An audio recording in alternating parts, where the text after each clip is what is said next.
வணக்கம். இன்றைய முக்கிய செய்திகள். நாடாளுமன்ற தேர்தலில் ஆரணி தொகுதியை காங்கிரசுக்கு ஒதுக்க மாவட்ட திமுக நிர்வாகிகள் எதிர்ப்பு தெரிவித்துள்ளதாக தகவல் வெளியாகியுள்ளது. JEE முதன்மை தேர்விற்கான விண்ணப்ப பதிவு தொடங்கப்பட்டுள்ளது. மேலும் மார்ச் 2ஆம் தேதி வரை விண்ணப்பிக்கலாம் என்றும் தெரிவிக்கப்பட்டுள்ளது. திமுக தேர்தல் அறிக்கை குழு நாளை தூத்துக்குடி பயணம் செய்ய உள்ளது. MP கனிமொழி அவர்களின் தலைமையில் 11 பேர் கொண்ட குழுவினர் தூத்துக்குடியில் பொதுமக்களை சந்தித்து கருத்துக்களை கேட்க உள்ளனர்.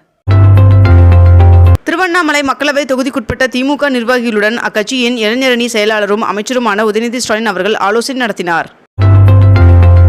திமுக VCK இடையே பிப்ரவரி 12ஆம் தேதி பேச்சுவார்த்தை நடைபெற உள்ளதாக தகவல் வெளியாகியுள்ளது.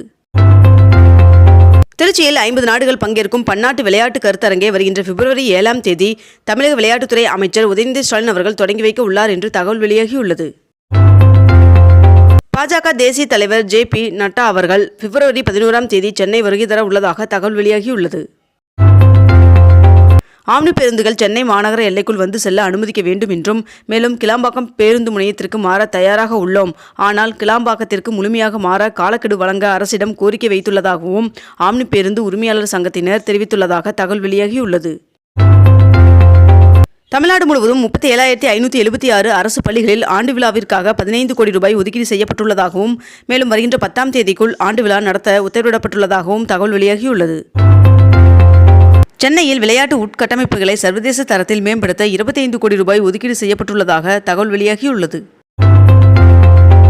சென்னையில் அனைத்து அரசு பேருந்துகளிலும் தானியங்கி கதவுகள் பொருத்த நடவடிக்கை எடுக்கப்பட்டு வருவதாக தகவல் வெளியாகியுள்ளது.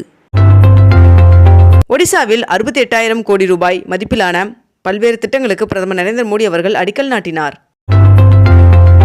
வருகின்ற பிப்ரவரி 8ஆம் தேதி திமுக MPக்களின் கருப்பு சட்டை ஆர்ப்பாட்டம் நடைபெறும் என்று TR பாலு அவர்கள் அறிவித்துள்ளார். பொறையார் புதிய பேருந்து நிலையத்திலிருந்து சீர்காழி வரை கிழக்கு கடற்கரை சாலை வழியாக புதிய பேருந்து சேவை தொடங்கி வைக்கப்பட்டுள்ளது. சென்னை சேப்பாக்கத்தில் புதிதாக கட்டப்பட்டுள்ள பொதுப்பணித்துறை சென்னை மண்டல தலைமை பொறியாளர் அலுவலக கட்டிடம் மற்றும் மகளிருக்கான உணவுக்கூடம் உள்ளிட்டவற்றை அமைச்சர் உதயநிதி ஸ்டாலின் அவர்கள் திறந்து வைத்துள்ளார். வருகின்ற 25ஆம் தேதி பல்லடத்தில் நடைபெறவுள்ள பாஜக பொதுக்கூட்டத்தில் பிரதமர் நரேந்திர மோடி அவர்கள் பங்கேற்க உள்ளார் என்று தகவல் வெளியாகியுள்ளது. கோவை மற்றும் கன்னியாகுமரி ஆகிய ஊர்களிலிருந்து சென்னைக்கு சிறப்பு ரயில் சேவை இயக்கப்பட உள்ளதாக தெற்கு ரயில்வே அறிவித்துள்ளது. நாடாளுமன்ற தேர்தலில் தொகுதி பங்கீடு தொடர்பாக திமுக மற்றும் மதிமுக இடையே இன்று பேச்சுவார்த்தை நடைபெற உள்ளதாக தெரிவிக்கப்பட்டுள்ளது. தமிழ்நாடு டென்னிஸ் சங்கம் சார்பில் சென்னை ஓபன் ADB சேலஞ்சர் 100 ஆடவர் சர்வதேச டென்னிஸ் சாம்பியன்ஷிப் நடத்தப்படுகிறது. மேலும் இப்போட்டி இன்று முதல் வருகின்ற 11ஆம் தேதி வரை சென்னை நுங்கம்பாக்கத்தில் நடைபெற உள்ளதாகவும் தெரிவிக்கப்பட்டுள்ளது. குரூப் 2 பணியிடங்களுக்கான கலந்தாய்வு வருகின்ற பிப்ரவரி 21ஆம் தேதி நடைபெறும் என்று TNPSC அறிவித்துள்ளது. மத்திய சென்னை மற்றும் திருப்பத்தூர் நாடாளுமன்ற தொகுதிக்குட்பட்ட திமுக நிர்வாகிகளுடன் அமைச்சர் உதயநிதி ஸ்டாலின் அவர்கள் ஆலோசனை நடத்தினார். தேசிய நெடுஞ்சாலைகளில் முதற்கட்டமாக ட்ரக் மற்றும் டாக்ஸி ஓட்டுநர்களுக்காக 1000 மேம்பட்ட ஓய்வு இல்லங்கள் கட்டப்படும் என்று பிரதமர் நரேந்திர மோடி அவர்கள் அறிவித்துள்ளார். மேட்டூர் அணையிலிருந்து சம்பா பயிர் சாகுபடிக்காக 6000 கனஅடி நீர் திறக்க உத்தரவிடப்பட்டுள்ளது.